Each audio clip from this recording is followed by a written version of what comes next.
గానాన్ని భుజానికి ఎత్తుకొని తెలంగాణ సాంస్కృతిక ఉద్యమాన్ని తెలుగు నేల మీద ఉత్తర తెలంగాణ గోదావరి లోయ ప్రాంతాల్లో పోరాటాలు చేసి నడిపించినటువంటి జనం పాట జంగు సైరమిదిన నా జయరాజ్ అన్న గట్టిగా చప్పట్లతో వందనాలు. అనేక మంది వేదికైనటువంటి కిన్నెర మొగలయ్య కాంచ్ పద్మశ్రీ అవార్డులు అందుకున్నటువంటి పెద్దలకు సాంస్కృతిక పాటలు భుజానేసుకు తిరిగినటువంటి వాళ్లకు ఈ వేదిక మీద ఆశలైనటువంటి నా సోదరులు తెలంగాణ కోసం ఆడి పాడినటువంటి నేర్నాల కిషోరన్న గారికి, దరువు అంజన్న గారికి, రఘు గారికి, వేదిక మీద ఆశలైనటువంటి పెద్దలకు, మా ఆడబిడ్డ భారతక గారికి గట్టిగా చప్పట్లతో ఉద్యమ వందనాలు చెప్తాం. వేదికకు ఒకసారి గట్టిగా చప్పట్లతో మనం వందనాలు చెప్తాం. మా మామిడి హరికృష్ణతో సహా ప్రియమైన మిత్రులారా, ఇక్కడ వెన్నెలక్క నైట్ కాల్ చేసి అన్న కార్యక్రమం ఉంటుంది మీరందరూ రావాలని చెప్పినప్పుడు ఎస్ మా బాధ్యత తప్పకుండా మేము వస్తామక్క, మంత్రి గారు వస్తుండన్నప్పుడు మేము వస్తామని చెప్పారు. చెప్పినటువంటి ఉద్దేశం, వచ్చినటువంటి ఉద్దేశం తెలంగాణలో 2 నెలలు 3 నెలలు కూడా సాంస్కృతిక సారథి ఉద్యోగంలో నేను లేను. ఒక 3 నెలలు 4 నెలలు అట్లా కొనసాగా అక్కడ వాతావరణం చూసిన తర్వాత ఎవడి పాలైందో తెలంగాణ పాటతో బయటకు వచ్చాను. ఆ రోజు ఇప్పటివరకు సార్ గారి ఆఫీస్లో వెన్నెలక్క మన ప్రమాణ స్వీకారం చేసిన రోజు పోయాను ఆఫీస్లో. నేను మళ్ళీ ఈరోజు ప్రజాపాలనకు ఆర్ట్ఫుల్గా నా మద్దతు, ప్రజాపాలనకు గౌరవ ముఖ్యమంత్రి రేవంత్ రెడ్డి గారి పట్ల ఉన్నటువంటి గౌరవం, గౌరవ మంత్రి గారి పట్ల ఉన్నటువంటి గౌరవం, సారథికి చైర్మన్గా సాక్షాత్తు గద్దరన్నే ఉన్నట్టుగా వెన్నెలక్కను పెట్టడం, ఇవన్నీ పట్ల కూడా గౌరవంగా మేము ఆ కృతజ్ఞతతో ఉన్నాం. మేము జోలబట్టి ఉద్యమాలు చేసిన వాళ్ళం, మేము ఉపాసం ఉండి ఉద్యమాలు చేసిన వాళ్ళం, మేము జైల్లో అనుభవించాం, మేము పోరాటాలు చేశాం. మా జీవితమే ఎక్కడ రాలిపోయినా పర్వాలేదు కానీ తెలంగాణ కోసమే పాడతామని చెప్పి తిరిగినటువంటి వాళ్ళం చాలా మంది ఉన్నాం. టీఆర్ఎస్ ప్రభుత్వంలోనే అనేక మంది కళాకారులను గుర్తించబడలేదు. ఆ గుర్తించని 12 రోజే మేము ఆవేదన వ్యక్తం చేశాం. అందరికి న్యాయం జరిగిన ఇలాంటి ఉద్యోగాలు మాకెందుకని చెప్పి నేను బయటకు వెళ్ళాను, నేర్నాల కిషోరన్న కూడా బయటకు వెళ్ళాను, చాలా మందిని దాంట్లో కొంచెం బయటకు వెళ్ళాను. ఈరోజు ఉన్నటువంటి కళాకారులకు ఖచ్చితంగా ప్రజాపాలనలో న్యాయం జరుగుతున్నటువంటి విశ్వాసం ఎప్పుడు వచ్చిందంటే నంది అవార్డు ప్లేస్లో గద్దర్ అనేటువంటి ఒక అవార్డును గవర్నమెంట్ తీసుకొచ్చినప్పుడు ఎస్ కళాకారులకు పెద్దపీట వేస్తుంది. కేసీఆర్ ఏదైతే విస్మరించాడో, ఏ ప్రగతి భవన్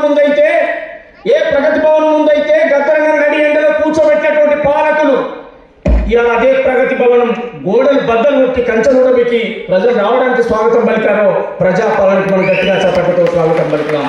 ప్రియమైన మిత్రులారా, పాట చావదు, మాట చావదు, ఆట చావదు, ఉద్యమాలు చావై, ప్రశ్నించే గొంతులు ఉంటాయి సమాజంలో ఎప్పటికీ. కానీ ప్రజలకు ప్రభుత్వానికి మధ్యన ఉండేదే కళాకారులుగా మనం. ఇవాళ మనం ఒక పాట రాసి ప్రజల్లోకి వెళితే ఎవడి పాలైందిరో అని రాస్తే కేసీఆర్ గద్ద దిగినటువంటి హిస్టరీ మనం మర్చిపోవద్దు. ఇవాళ ప్రజాపాలన చేసే మంచిని కూడా మనం ప్రజలకు చెప్పాల్సిన బాధ్యత మన పైన ఉందని చెప్పి నేను గుర్తు చేస్తా ఉన్నాను. మిత్రుడు అంజన్న మాట్లాడినట్టు, రఘు మాట్లాడినట్టు, కిషోర్ అన్న మాట్లాడబోయే ముందు ఇంకా అనేక మంది చెప్పేటువంటి విషయం ఒకటే, గౌరవనీయ పెద్దలు మన మంత్రి గారికి రిక్వెస్ట్ చేస్తున్నాం. సార్, కళాకారులు వీళ్ళు రాజకీయ నాయకులు కాదు, ఏ పదవులు అనుభవించలే, పొట్ట కూటికి లేకుండా కడుపాకలితో కడుపు కట్టుకొని ఊళ్ళు తిరిగి రాత్రి పగుళ్ళు ఒక పాట బాధ్యత చాలని బతికినోళ్ళు వీళ్ళకు ఆత్మగౌరవం కావాలి, వీళ్లకు సరైనటువంటి వేతనాలు రావాలి, వీళ్ళ జీవితాలు మారితే ప్రభుత్వానికి కృతజ్ఞతగా ఉంటారనే విషయాన్ని మీకు రిక్వెస్ట్ చేసి చెప్తామని సార్. ప్రజాపాలన యొక్క విధి విధానాలు ప్రజలకు తీసుకుపోయే కాడ కళాకారులుగా ఖచ్చితంగా ముందు వరుసలో ఉండి వాళ్ళు పనిచేయడానికి సిద్ధంగా ఉంది సార్. వాళ్ళు మంత్రి పదవులో, ఎమ్మెల్సీలో, ఎంపీలో, ఎమ్మెల్యేలో ఏమి అడగట్లేరు. మాకు నెలవారీగా వేతనాలు ఇచ్చి మమ్మల్ని కళాకారులుగా గౌరవిస్తే చాలనేటువంటి గౌరవంతో ఈ కళాకారులు ఆలోచిస్తారని నేను ఆశిస్తున్నాను సార్. సార్, ఇంకొక మాట, ఇక్కడ 700, 600 అనేటువంటి లెక్కగా సార్ సుమారుగా ఇప్పుడు మళ్ళీ మనం కొత్త లిస్టు పెట్టలేము. కొత్త గవర్నమెంట్, మన గవర్నమెంట్ మళ్ళీ వచ్చినా సార్ మళ్ళా కళాకారులు అని చెప్పి మేము మళ్ళీ మాటి మీ దృష్టికి తీసుకురాలేము సార్. ఈ ఆలోచించేటప్పుడే ఒక బలమైన నిర్ణయం తీసుకొని, ఒక బలమైన ఎవరికైతే అన్యాయం జరిగింది ఆ అన్యాయం జరిగే కానీ ఇప్పటివరకు సాంస్కృతిక రంగంలో పాట నమ్ముకొని బతికేటువంటి కళాకారులు ఎవరుండో అందరం కూర్చొని ఐడెంటిఫై చేద్దాం. సుమారుగా కనీసం ఒక 2000 మందికి తగ్గకుండా దాన్ని మీరు ఆలోచిస్తారని ఎందుకంటే 500 అనుకోని 200 అనుకోని 300 కాదు సార్. వాళ్ళు ఇవ్వడమే తప్పుగా ఇచ్చారు, వాళ్ళు ఇవ్వడమే రాంగ్ ఇచ్చారు కనుక పెద్ద మనసుతో ప్రజాప్రభుత్వం గౌరవ ముఖ్యమంత్రి రేవంత్ రెడ్డి గారు, మీరు మరి చైర్మన్ గారు వెళ్ళాక అందరం కూర్చొని ఒక నిర్ణయం తీసుకుంటే ఈసారి ఈ సాంస్కృతిక సారథిలో మాకు ఉద్యోగాలు కావాలని ఎప్పుడు సోమనిగా నేను అడుగుతలేదు సార్. నేను మీ తరఫున మీ పక్క నిలబడే ప్రజాపాలన గురించి నేను పాడడానికి సిద్ధంగా ఉన్నాను.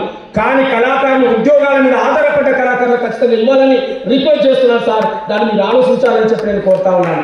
పెద్దలు జయరాజన్ గారు కానీ, కిషోర్ కానీ, గర్వంజన్ కానీ, రవి కానీ, తర్వాత అన్నోజు వెంకయ్య కానీ అనేక మంది ఈ కళాకారులు ఉద్యోగాలు చేసినటువంటి వాళ్ళు, నిరుద్యోగుల కోసం మాట్లాడే వాళ్ళు, వీళ్ళందరినీ కూడా కూర్చోబెట్టి మీరు నిర్ణయం తీసుకున్నారంటే అది శాశ్వత పరిష్కారంగా ఉండాలి సార్. రిక్వెస్ట్ చేసి చెప్తా ఉన్నాను గట్టిగా చప్పట్లతో. మరి మంత్రి గారు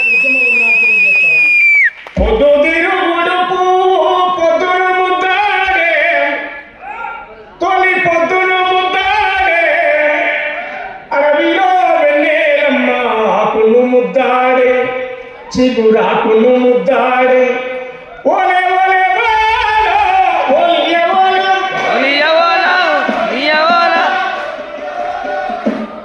ఏంటి సప్పట్లు మొగట్లేవు, రాగమొత్తలేదు. రేపటి నుంచి ఊళ్ళలో పోయి పాడకపోతే మాత్రం ఊకో, మరి అది కూడా చెప్తుంటా. ఓలే ఓలే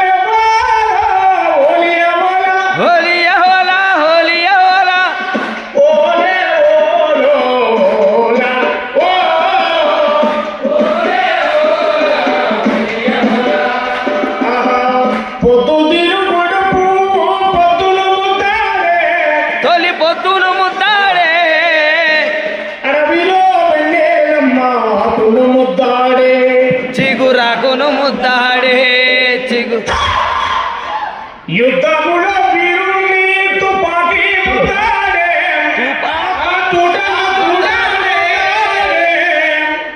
వరిగిన వీరుని భూమి ముద్దాడే రణభూమికి ముద్దాడే పొద్దుదిరు గుడుపు పొద్దును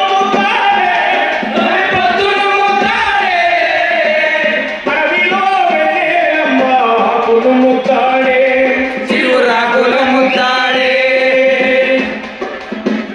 పాడి పాడి అలసిపోయిన నెమలి కాళ్ళను కోకిల ముద్దాడే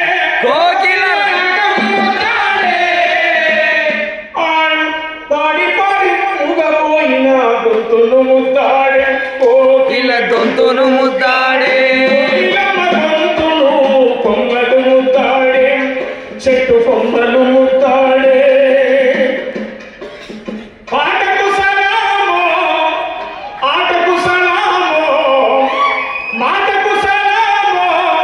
ఉద్యమ బాటకు సలామో నేలకు సలామో తెలంగాణకు సలామో ప్రజల కోసం ప్రారంభించిన వీరులకు సలామో వీరవని తలకు సలామో పాటకు సలామో ఆటకు సలామో పాటకు సలామో ఉద్యమ బాటకు సలామో. ఈ పాటకు పట్టం కడుతున్న ప్రజాపాలనకు గట్టిగా చప్పట్లతో ఉద్యమవందనాలు తెలియజేస్తారు. ఇంకొక విషయం సార్ మీ దృష్టికి తీసుకురాలేదో, రేవంత్ అన్న గారు ముఖ్యమంత్రి కాగానే ఉద్యోగులకు ఫస్ట్ వారమే ఫస్ట్ డేట్కే జీతాలు ఇస్తామన్నటువంటి ఒక గొప్ప మెసేజ్ పంపారు. ఇది చాలా మంది మనసుల్లో ఉంది సార్. మీరు ఏ తిప్పబడతారో ఏం చేస్తారో తెలియదు. మీరందరి తరఫున మీ తమ్ముడిగా మీకు రిక్వెస్ట్ చేసి చెప్తా ఉన్నా, ఈ కళాకారులు రోజువారీ పూట కలిస్తే తప్ప బతకలేదు సార్. ఎట్టి పరిస్థితుల్లో వీళ్ళకి ఏ తిప్పలిన పడి వీళ్ళకి కూడా శాలరీలు వచ్చే మార్గాన్ని మీరు చేయాలని చెప్పి నేను చేతులకి దండం పెడతా ఉన్నాను.